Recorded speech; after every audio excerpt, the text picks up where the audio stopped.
Les années 1980 furent une décennie d'imagination illimitée. Tout semblait possible. Les ordinateurs ont fait leur entrée dans les salons, les jeux vidéo ont conquis une génération entière, et la technologie promettait de rendre la vie plus simple, plus rapide et plus excitante. Mais parmi toutes ces grandes visions se cachaient aussi de cuisantes erreurs d'appréciation. Certains de ces produits ressemblaient à un aperçu de l'avenir. D'autres sont arrivés avec d'énormes promesses marketing, des noms de marques connues et la confiance en soi de grandes entreprises. Et pourtant, ils ont échoué, non pas lentement, mais de manière spectaculaire, trop chers, trop compliqués, trop précoces ou simplement développés en décalage avec le marché. Dans cette troisième partie, nous allons examiner 10 des échecs d'innovation les plus célèbres des années 1980. Des produits qui ont aujourd'hui un statut culte, mais qui à l'époque ont coûté des milliards et ébranlé des entreprises entières. Certains d'entre eux sont connus de presque tous les Européens, et ce sont précisément ceux-là qui figurent en tête de notre liste. Restez connectés, car nous allons bientôt commencer avec un ordinateur qui a inventé l'interface utilisateur moderne, mais qui a quand même échoué lamentablement. 1. Apple Lisa, la révolution que personne ne pouvait acheter. Quand Apple a présenté le Lisa en 1983, il semblait que l'avenir frappait à la porte. Interface utilisateur graphique, commande à la souris, fenêtre, icône, tout ce qui est aujourd'hui une évidence existait pour la première fois dans un ordinateur commercial. Le Lisa n'était pas seulement en avance sur son temps, il l'avait largement dépassé. Apple voulait montrer comment les ordinateurs devraient être utilisés à l'avenir, intuitifs, visuels, et pour des personnes sans connaissances techniques préalables. Mais c'est précisément cette vision qui a causé sa perte. Avec un prix de près de 10 000 $, le Lisa était tout simplement inabordable pour les entreprises comme pour les particuliers. À cela s'ajoutait une performance décevante.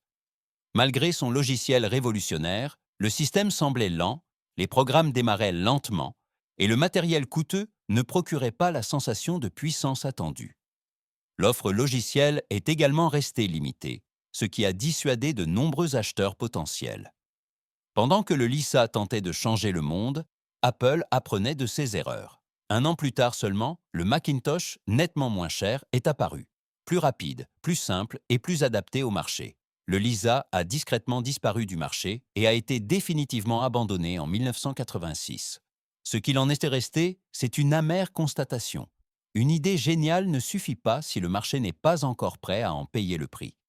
L'Apple Lisa est aujourd'hui considéré comme l'un des échecs les plus importants de l'histoire de la technologie. Non pas parce qu'il était mauvais, mais parce qu'il est arrivé trop tôt. 2. E.T. l'extraterrestre. Le jeu qui a secoué toute une industrie. En 1982, Atari voulait transformer le succès gigantesque du film E.T. en un jeu vidéo et faire rapidement de l'argent. Le développement n'a cependant eu que quelques semaines. Le résultat fut un jeu aux objectifs peu clairs, à la commande frustrante et au gameplay déroutant, qui laissa même les fans perplexes. Les attentes étaient énormes, mais la réalité impitoyable. Des millions de cartouches sont restées invendues, la confiance des joueurs s'est effondrée, et le jeu est devenu le symbole d'un développement précipité et d'une sursaturation du marché. Des années plus tard, la légende selon laquelle de grandes quantités de cartouches ont été enterrées dans une décharge s'est confirmée. UT n'a pas été le seul responsable du crash du jeu vidéo de 1983, mais il l'a parfaitement incarné. Aujourd'hui, le jeu est moins considéré comme une nuisance que comme une histoire édifiante sur ce qui se passe lorsque le marketing devient plus important que la qualité. 3. Nintendo Power Glove, l'avenir qui n'a pas fonctionné. Lorsque Nintendo a présenté le Power Glove en 1989, il semblait tout droit sorti d'un film de science-fiction. Commande gestuelle, geste, contrôle total, du moins dans la publicité. Pour de nombreux enfants et adolescents en Europe, le Power Glove semblait être la prochaine grande étape du jeu vidéo. Dans la réalité, la technologie était cependant immature. La reconnaissance des mouvements était imprécise, la commande était compliquée, et seuls 2 jeux soutenaient vraiment le gant de manière significative. Au lieu de plaisir de jeu, les utilisateurs ont éprouvé de la frustration. Ce qui semblait futuriste s'est avéré inutilisable au quotidien. Le Power Glove a rapidement disparu des rayons, mais a survécu en tant qu'icône de la pop culture. Il représente encore aujourd'hui une grande leçon des années 1980. Une idée forte et un design cool ne suffisent pas si l'expérience n'est pas convaincante. 4. Sinclair C5, un véhicule futuriste que personne ne voulait. En 1985, Sinclair a présenté le C5 comme une vision audacieuse pour le transport urbain du futur. Un petit véhicule électrique pour une personne, bon marché, respectueux de l'environnement et pensé de manière révolutionnaire. L'idée semblait moderne, presque visionnaire, et a suscité de grandes attentes au Royaume-Uni et au-delà. Mais au quotidien, la dure réalité s'est vite manifestée.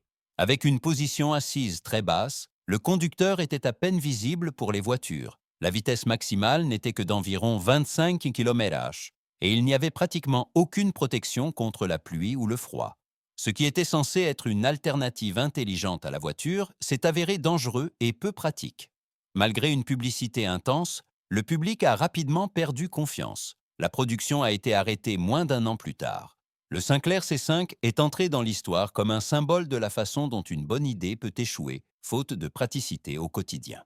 5. IBM PCJR, grande marque, petite déception. En 1984, IBM a tenté d'introduire sa domination du monde des affaires dans les salons. Le PCJR devait être un ordinateur familial, moderne, puissant et, bien sûr, avec le nom réputé d'IBM derrière lui.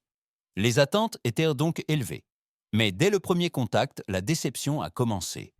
Le tristement célèbre clavier Chiclet était imprécis et inconfortable. De nombreux programmes du PC IBM normal ne fonctionnaient pas correctement et le prix était nettement supérieur à celui de la concurrence.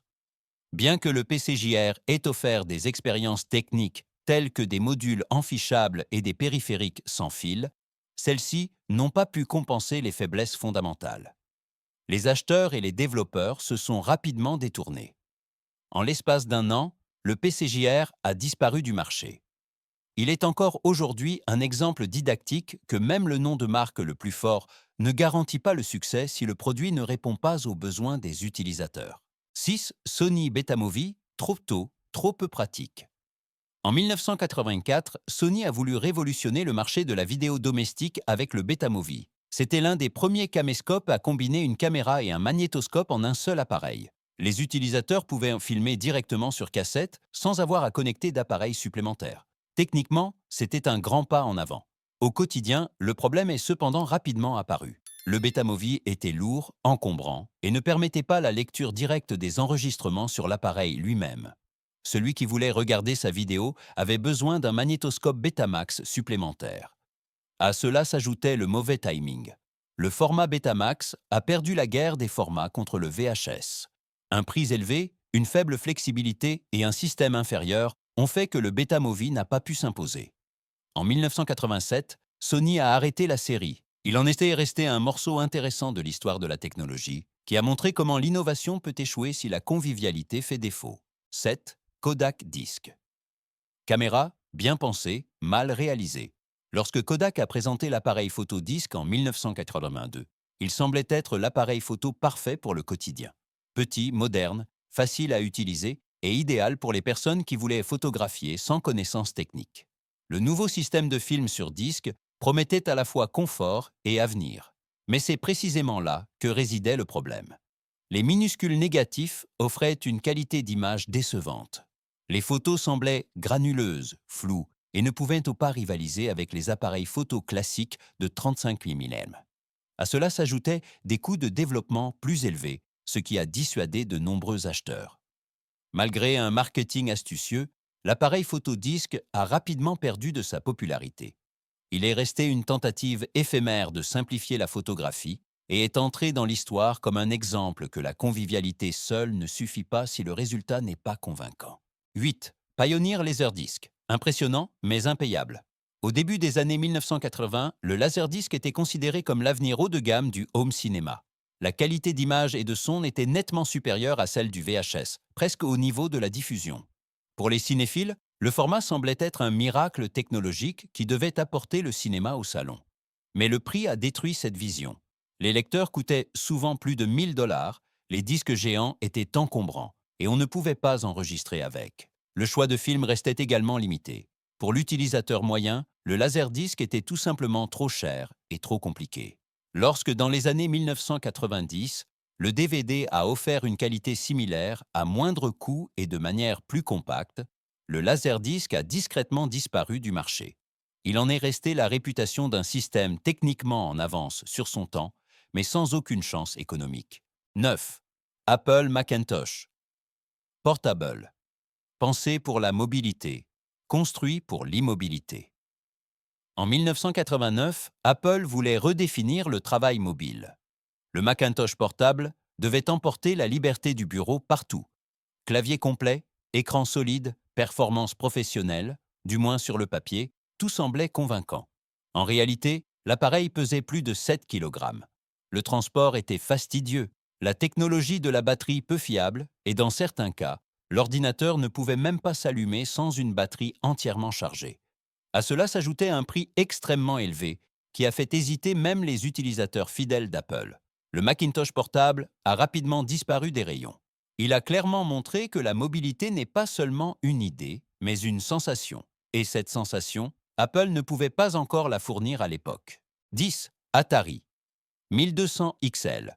Beau design, mauvais timing. En 1983, Atari a lancé le 1200 XL, un successeur élégant de ses ordinateurs 8 bits à succès.